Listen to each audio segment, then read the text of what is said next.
네, 이시의 재구성 시간입니다. 앞서 이제 최현덕 매니저와도 스튜디오 산타클로스 마이네임 이야기를 했는데요.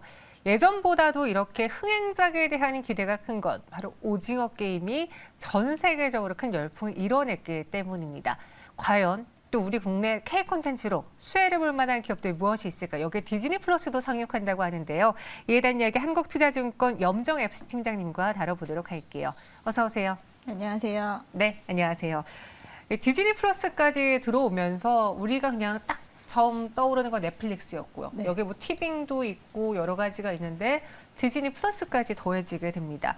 언제 출시 예정일인지 그 타임라인을 좀 짚어볼까요? 네.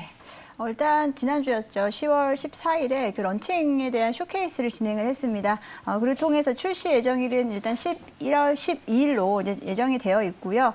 디즈니 플러스가 사실은 이제 넷플릭스에 비해서 조금 늦게 좀 국내에 이제 들어온 걸로 들어오게 됐는데요. 네. 현재 이제 전 세계적으로 1.16억 명 정도의 유료 구독자 확보되어 있는 상태이고요. 지금 분기별로는 이제 유료 구독자 가입자 수가 계속해서 이제 순증을 하고 있는 모습을 보이고 있습니다. 이번에 넷플릭스 대비해서 좀 우위를 점할 수 있는 부분은 이제 아무래도 이제 구독료에 대한 부분이 조금은 좀 저렴하다라는 부분을 좀 들 수 있겠고, 아무래도 이제 디즈니 플러스 같은 경우는 기존에 워낙에 라인업이 좀 튼튼하기 때문에 그런 이제 콘텐츠에 대한 부분을 좀 더 이제 강화하겠다라는 부분으로 쇼케이스를 좀 진행을 한 것으로 보입니다. 네.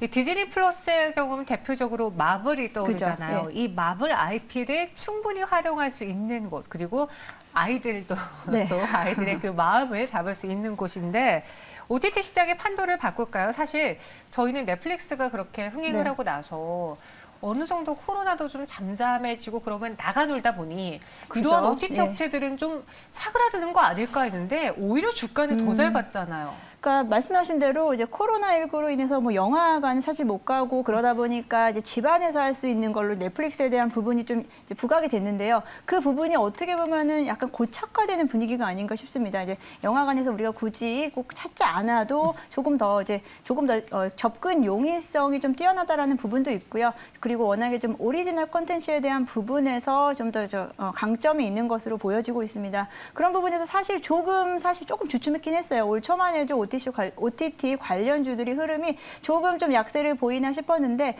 사실 그렇진 않고 사실 여기에는 아무래도 이제 오징어 게임에 대한 인기가 큰 몫을 했다라고 볼 수 있겠습니다. 네. 넷플릭스의 주가를 보시면 말씀하신 것처럼 연초에는 부진했거든요. 하지만 최근에 신고가를 기록하면서 계속 상단을 뚫어내는 모습을 보였습니다. 말씀하신 것처럼 이 주가에 대한 우려감, 불안감이 있었는데 물론 간밤은 지난 거래일은 0.87% 하락하긴 했지만 전체적으로 봤을 때는 신고가를 기록하는 모습을 보여주고 있습니다. 그렇게 되면은 디즈니 플러스가 국내 시장은 좀 늦게 들어왔다 하더라도 여기서 더 가져갈, 먹을 것들이 많지 않을까라고 생각하는 것 같은데 반대로 국내 OTT 기업들에게는 악재 아닌가요? 사실은 이 OTT 이제 기업 자체가 이제 뭐 글로벌 OTT 기업과 국내 OTT 기업이 어떻게 보면은 전체 글로벌리하게 해서 경쟁 구도가 되고 있는 상황인데요. 이제 OTT 기업들이 이제 점점 경쟁에 대한 부분이 치열해지고 이제 콘텐츠 제작사에 대한 어떻게 보면 확보 경쟁이 좀 더 치열해지겠다라는 부분에서 사실은 국내 OTT 기업에서는 국내 콘텐츠사가 지금까지는 뭐 사실은 거의 대부분을 이제 차지하고 있었는데 이제는 글로벌 OTT사에게 수혜 그 부분을 좀 뺏길 수도 있다라는 부분에서 더욱더 이제 경쟁은 좀 치열할 것으로 보이고요. 뭐 사실 여기서 또 가장 중요한 부분은 이제 수혜주잖아요. 수혜주는 콘텐츠 제작사로 볼 수 있는데 이제 뭐 글로벌 OTT사든 국내 OTT사든 간에 사실 좀 더 이제 경쟁이 심화될수록 아무래도 이제 콘텐츠 제작사에 대한 좀 비중이 좀 높여지는 부분이 있겠고 이번에 이제 오징어 게임이 이제 흥행하면서 또 이야기가 나온 게 이제 마진에 대한 부분이 사실 이제 넷플릭스로 거의 다 대부분 가져갔다라는 부분에서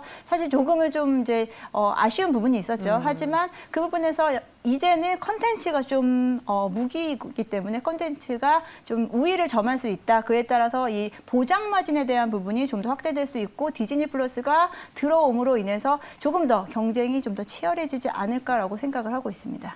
말씀하신 것처럼요. 이 오징어 게임을 만드는데 든 비용보다도 훨씬 그 가치가 커지다 보니까 제작사 입장에서는 아, 남 좋은 일 시키는 거 아니야라고 생각할 수 있는데 다시 말해서 그 다음번 계약할 때는 제작사들이 훨씬 더 그렇죠. 높은 가격을 네. 부를 수 있잖아요. 네. 그렇게 되면 몸집이 커지면서 실적도 늘어날 것이다라는 이야기를 해주셨습니다. 이렇게만 보면 콘텐츠들의 전망이 밝아 보이는데 네. 또 우리는 간과해서는 안 되는 게 이렇게 좋다더라 할 때 그죠. 들어갔다가 또 물릴 수 있으니까 네. 전망 어떻게 보시나요?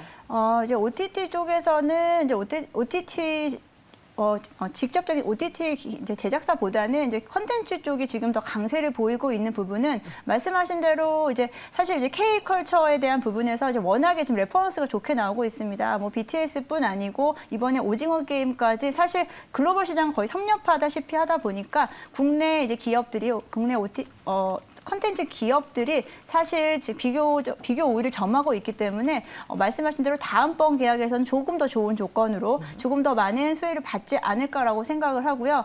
지금 수준의 주가 수준이 조금 부담스러울 수는 있습니다. 최근 한 달 동안 사실 지수는 사실 너무 많이 부진한 상황 속에서도 거의 한 달 가까이 계속해서 전반적으로 섹터 자체가 상승을 하고 있기 때문에 지금 단기적으로는 조금은 부담스러울 수 있겠지만 저는 장기적 추세에서는 이 흐름이 계속 진행되지 않을까라고 생각을 하고 있습니다. 단기적으로는 급하게 오른 감이 없잖아 있지만 장기로 봤을 때 여전히 추세는 이어질 것이다. 그럼 우리가 오징어 게임 보고 오징어 게임 이렇게 잘 가? 그럼 마이네임 관련주를 사볼까 해서 네. 샀는데 또 스튜디오 산타클로스로 2번이나 성공을 했단 말이죠. 네. 이제 또 지옥 관련주를 사십니다. 과연 이렇게 돌아가도 괜찮은 건지 디즈니바의 수혜주는 또 무엇을 우리가 봐야 될지 종목으로 이야기 나눠볼까요? 네. 일단 뭐 디즈니 플러스 관련 수혜주로는 사실 크게 두 종목이 지금 거론이 되고 있는데요.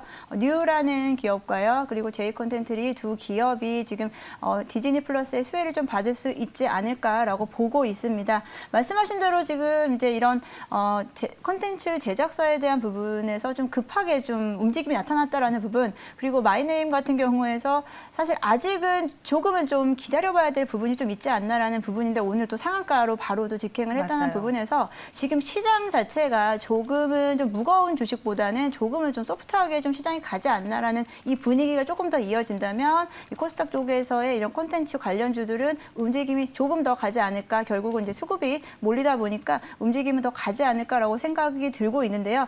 일단 뭐 두 종목 같은 경우도 이제 지금 뭐 기존에 뭐 제이 콘텐츠리 같은 경우는 넷플릭스에서 워낙에 레퍼런스를 잘 받고 있기 때문에 디즈니 플러스 쪽에도 또 러브콜이 올 가능성이 큰 부분도 있고요. 뉴 같은 경우는 앞으로 5년 동안 매년 한 편씩 이상의 컨텐츠를 제작하기로 장기 계약을 맺은 부분이 있기 때문에 실적 부분에서 지금 앞으로의 그 기대치가 더 크지 않나라고 생각이 들고 있습니다. 그런 부분에서 주가는 단기적으로는 좀 급등한 부분이 있지만 지금 이제 주가를 보게 된다면 사실은 뭐 좀 더 구체적으로 좀 말씀을 드리면 이제 실적면에서 본다면 최근 한 4년 동안 적자가 지속이 됐었어요. 그에 대한 부분은 아무래도 투자 제작비라든지 그런 부분에서 적자가 지속됐지만 이번에 이제 흑자 전환을 하면서 그리고 앞으로는 좀 더 강력한 이 제작 지원비가 들어가는 부분이 있기 때문에 사실 지금보다 좀 더 실적은 좋아질 수 있을 거고 실적 개선세는 빨라질 수 있을 거다라고 예상을 하고 있습니다. 그런 부분에서 2016년도에 좀 주가를 좀 보게 되면은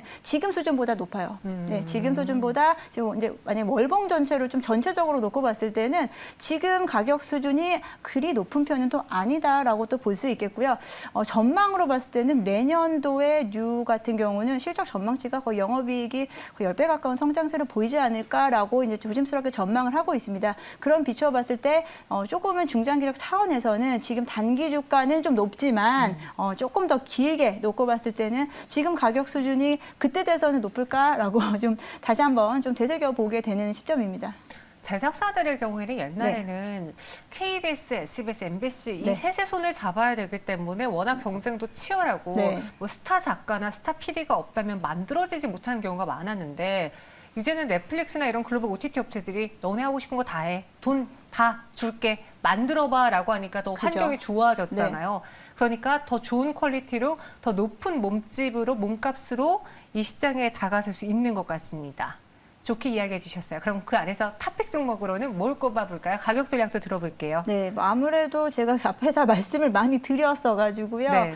이제 디즈니 플러스 관련주로 오늘 좀 강하게 움직임이 나타나고 있는데요. 사실 디즈니 플러스 관련주 움직임이 있지만 지금 전반적으로 시장 자체에서 컨텐츠 관련된 종목들이 지금 다 지금 상승률 상위를 차지하고 있다는 부분에서 오늘 뉴 같은 경우는 장 초반부터 강하게 흐름이 나왔고 그 흐름이 계속적으로 지금 오늘 그래도 유지되고 있다는 부분에서 좀 긍정적으로 볼 수 있겠습니다. 물론 뭐 장중에는 지금 뭐 한 17%까지 상승을 했다가 지금 조금 이제 상승폭을 좀 반납을 했지만 그 흐름 자체가 그리고 오늘 또 이제 거래량 부분에서도 사실 오늘 다시 또 폭발적으로 움직임이 나타났다는 부분에서 이 수급적인 면에서도 상승세는 조금 더 이어가지 않을까라고 생각을 하고 있습니다. 말씀드린 대로 뭐 디즈니 플러스 같은 경우는 좀 안정적으로 일단 안정적인 고객사를 지금 확보를 했다라는 면에서 디즈니 플러스라는 든든한 배경을 갖고 있다라는 부분에서 앞으로의 이제 실적 부분에서도 급격 성장세 보여줄 것이라고 생각을 하고요. 사실 뉴 같은 경우에는 뭐 기존에 이제 뭐 영화 투자라든지 배급 쪽에 대한 부분이 이제 매출액의 많은 부분을 차지하고 있었는데 지금 같은 경우는 조금은 판도가 바뀌어서 자회사인 스튜디오 NU라는 그 컨텐츠 제작사의 매출 비중이 점점 늘어나고 있습니다. 그 부분은 이제 컨텐츠 쪽에 대한 강화가 좀 더 강력해졌다라는 부분이 있겠고요. 이 매출 기여도 자회사들의 매출 기여도가 상승함으로써 결국은 회사 전반적으로 실적에 대한 개선이 개선될 것이다라는 부분을 좀 이야기해 볼 수 있겠습니다. 매수 전략으로 한다면 사실 저는 지금 같은 경우는 조금 가격대가 좀 부담스럽고요. 좀 부담스러운 부분이 있고 디즈니 플러스가 앞에 말씀드렸듯이 11월 12일 날 이제 출시를 하다 보니까 그 전까지 시간 동안 조금은 또 이제 좀 아무래도 조정을 받을 수 있는 기간이 있을 겁니다. 저는 약간 조정기에 매수하시는 관점으로 좀 말씀드리고 싶고요. 뭐 지금부터 뭐 조금씩 뭐 분할 매수를 하신다고 한다면 조심스럽게 접근을 해 보시는 것도 좋겠다라 생각이 듭니다. 목표가 같은 경우는 2만 원 정도 선으로 사실 목표가를 어떻게 잡아야 될지 모르겠어요. 목표가가 어디까지 올라갈 수 있을지는 사실 이제 지금까지 가보지 않은 길을 가는 거기 때문에 네. 어디까지도 상방으로 뚫려 있을지는 좀 더 지켜봐야 될 부분이라고 생각을 하고요. 손절가는 11,000원으로 드리겠습니다. 네. 뉴를 탑픽으로 꼽아주셨습니다. 지금 당장 뛰어 들어가기보다는 디즈니 플러스가 상륙하기 전까지 시간이 있고 또 시장이 흔들릴 수 있으니까 그때마다 담아보자. 목표 주가는 또 못 가본 길을 가본 입장이라서 저희가 섣불리 제시해드릴 수는 없지만 목표가 일단은 2만 원, 손절가 11,000원 제시해드리도록 하겠습니다. 염정 팀장님은 여기서 인사드릴게요. 오늘 말씀 고맙습니다. 감사합니다.